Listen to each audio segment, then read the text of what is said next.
Hi மக்களே, ரீசெண்டாக Samsung ஃபோன்ஸில் வந்து மார்ச் அப்டேட் வந்து கொடுத்துருந்தாங்க.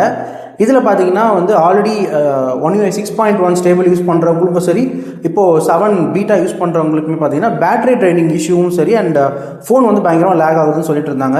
எனக்கு தெரிஞ்சு 6.1 யூஸ் பண்ணுற ஒரு பர்சன் கிட்டத்தட்ட வந்து ஸ்க்ரீன் ஆன் டைமே ஒரு 6 to 7 hours யூஸ் பண்ணுற ஒரு பர்சன், அவருமே வந்து பேட்டரி ட்ரைனிங் இஷ்யூ இருக்குது அப்படின்ற மாதிரி வந்து சொல்லிட்டு இருந்தார். ஸோ இந்த April 7 அன்னைக்கு One UI 7ஓட ஸ்டேபிள் வரப்போகுது.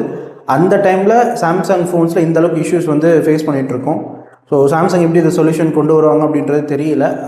பிகாஸ் கிட்டத்தட்ட ஒரு 6 to 7 months-ஆக One UI 7க்கு வந்து ஸ்டேபிளுக்காக வெயிட் பண்ணிகிட்டு இருந்தோம். அந்த மாதிரி டைமில் ஸ்டேபிள் வரப்போகிற ஸ்டேபிளில் நிறைய பக்ஸ் இருந்துச்சு அப்படின்னா கண்டிப்பாக யூசர்ஸ் வந்து டிசப்பாயிண்ட் ஆகிடுவாங்கன்னு நினைக்கிறேன். ஸோ பார்க்கலாம் சாம்சங் வந்து எப்படி வந்து அப்டேட்ஸ் கொடுக்க போகிறோம் அப்படின்னு சொல்லிட்டு. அண்ட் ரீசெண்டாக S23 யூசர்ஸ் நிறைய பேருக்கு வந்து அப்டேட் பண்ண அப்புறமா green line and pink line issues நிறைய வந்திருக்குன்னு சொல்லிட்டு ட்விட்டர்லேயும் பார்த்தேன் அண்ட் சாம்சங் மெம்பர்ஸ் அப்ளிகேஷன்லேயும் பார்த்தேன். ஸோ முடிஞ்ச அளவுக்கு வந்து ஃபோன் அப்டேட் பண்ணுறதுக்கு முன்னாடி நீங்கள் மறக்காமல் சாம்சங் மெம்பர்ஸ் அப்ளிகேஷனில் போயிட்டு ஃபீட்பேக் பார்த்துட்டு அதே மாதிரி முடிஞ்சல ஒரு கூலான டெம்பரேச்சரில் போய்ட்டு நீங்கள் வந்து ஃபோன் அப்டேட் பண்ண பாருங்கள். பிகாஸ் இப்போ சம்மர் டைம்ன்றதுனால ஃபோனோட டெம்பரேச்சர் கண்டிப்பாக வந்து இன்னும் இன்க்ரீஸ் ஆக வாய்ப்பு இருக்குது. ஸோ அப்படி இருக்கிறப்போ ஃபோனை கொஞ்சம் முடிஞ்ச அளவுக்கு சேஃபாக வந்து உங்கள் ஃபோன் அப்டேட் பண்ண பாருங்கள்.